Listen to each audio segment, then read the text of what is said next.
Welcome to Her Remarkable History. Remember, to support our channel, please subscribe. The forgotten lost daughter of Henry VIII's final wife. Henry VIII is most famous for having 6 wives, and 2 of them went to their executions inside the walls of the Tower of London. There was great speculation regarding his final wife, Catherine Parr, as many in England at the time disliked the Queen. She was viewed by many churchmen as rather radical Protestant. She was a woman, and she could very easily have been sentenced to death herself. Despite her being a prominent and skilled scholar and writer, and a woman ahead of her time, a warrant for her arrest was drawn up in the spring of 1546. Many were suspicious of her. Some claimed she was a heretic who was influencing Henry VIII too much. However, following the king's death, Catherine, who is often seen as a doting final wife for the notorious Henry VIII, quickly remarried, and she had a child with her 4th husband, whom she had a long romantic link with. But much about Catherine Parr's daughter, Mary Seymour, is not known, and today she is considered a lost daughter of Henry VIII's final wife.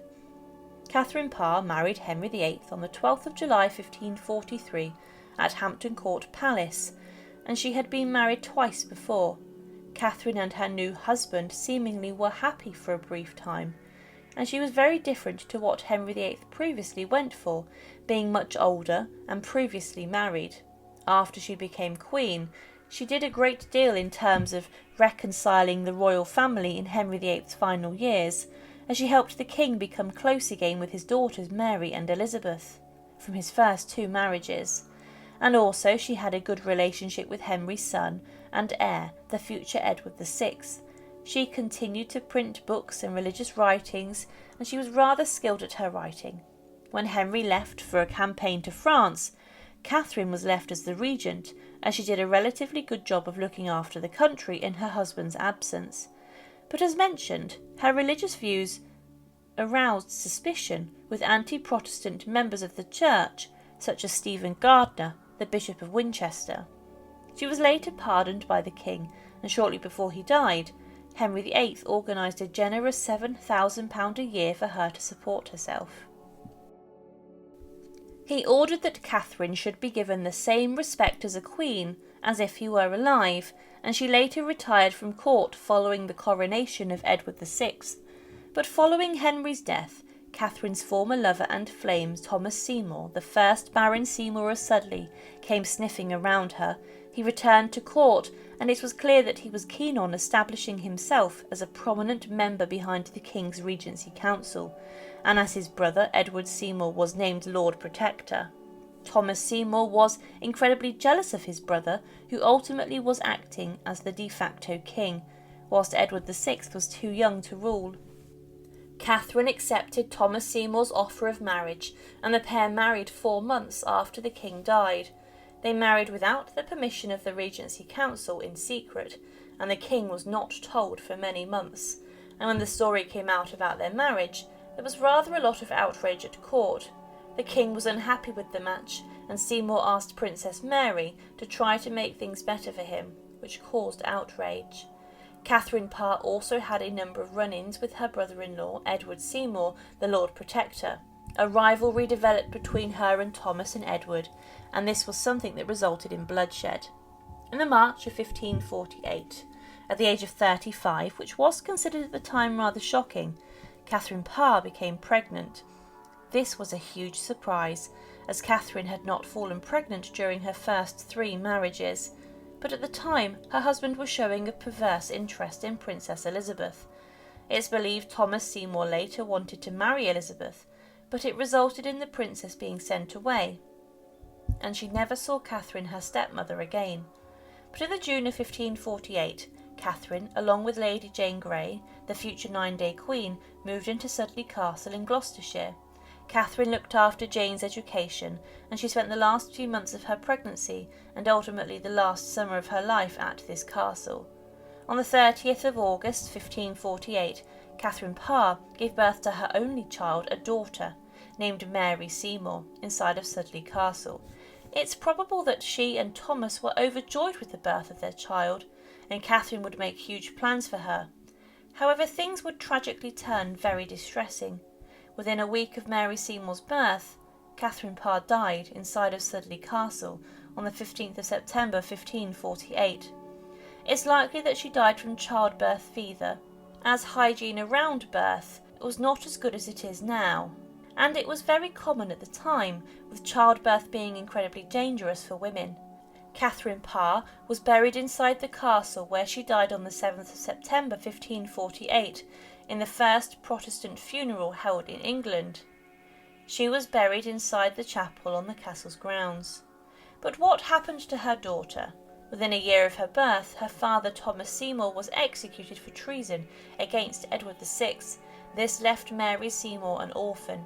Thomas had already been caught trying to abduct King Edward VI, and he even killed his dog. And a long charge of crimes was brought to him. Thomas Seymour's brother Edward even signed his own death warrant, and on Tower Hill, Thomas Seymour, the former husband of Catherine Parr and the father of Mary Seymour, was executed by the axeman. But little is known about Mary Seymour. In 1549, Parliament passed an act which removed the Act of Attainder against her father and reinforced that his lands were property of the king and the crown. Much of Mary's mother's wealth was also later confiscated by the crown, and with this Mary was left a poor and destitute orphan. She was left into the care of Catherine Willoughby, the Duchess of Suffolk, who it's believed hated having to look after her. She did not like having to raise Catherine Parr's child, and with this it's fair to say that after 1550, and at the age of 2, Mary Seymour disappears completely from historical records.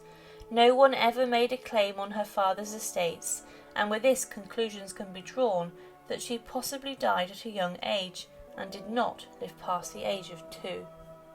Many authors and historians have debated what may have happened to Mary Seymour, the daughter of Catherine Parr. One Victorian, Arthur Agnes Strickland, claims that Mary Seymour did in fact live into adulthood, and that she married a Sir Edward Brushel, who was a member of Anne of Denmark's court, the wife of King James I. The theory also suggested that Mary's match had been pre-arranged. However, she would only have been 6 at the time, as the Dowager Duchess of Suffolk fled England during the Marian persecutions and the reign of Mary I. Another idea states that Mary Seymour was sent to Wexford in Ireland, raised by a wealthy Protestant family named the Harts, who had benefited from the acts of piracy which were committed off of the Irish coast, and they had a deal with Thomas Seymour that they would share the profits. A ring had been passed through the generations of the Seymour Harts for centuries, given to Thomas by his brother Edward, that states on it, "What I have I hold, and this Tudor ring is a treasure of the family." This shows they do have links to the Seymours. It claimed that there was one reference possibly to Mary Seymour found inside of an Elizabethan text, and with this some historians consider she lived past the age of 10, but nothing is known after this. One more up-to-date idea states that a Latin book of poems containing a reference to Mary, as it says, "I whom at the cost of her own life, my queenly mother, bore with pangs of labour, sleeps under the marble, an unfit traveller. If death had given me to live longer, that virtue, that modesty, that obedience of my excellent mother, the heavenly courageous nature would have led against me. Now, whoever you are, fare thee well, because I cannot speak any more.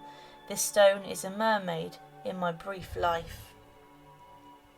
This could have been a memorial to Mary Seymour, who it's believed died in infancy, but what is interesting is to consider where she may have been buried. It's likely that she died young, that she was buried in Lincolnshire, either at Grimsthorpe Castle estate or nearby, which was owned by the women who should have looked after her, the Duchess of Suffolk. However, as many stated, Mary lived on as an unwelcome burden for her short and sad life. But the story of Mary Seymour is a very sad one. It's just her short life. She was made an orphan, and her mother died following complications giving birth, and her father was brutally executed on Tower Hill. The Seymours as a family fell from grace after the execution of Edward. the Lord Protector, and despite dominating during the Tudor period, they never rose to prominence again really after this.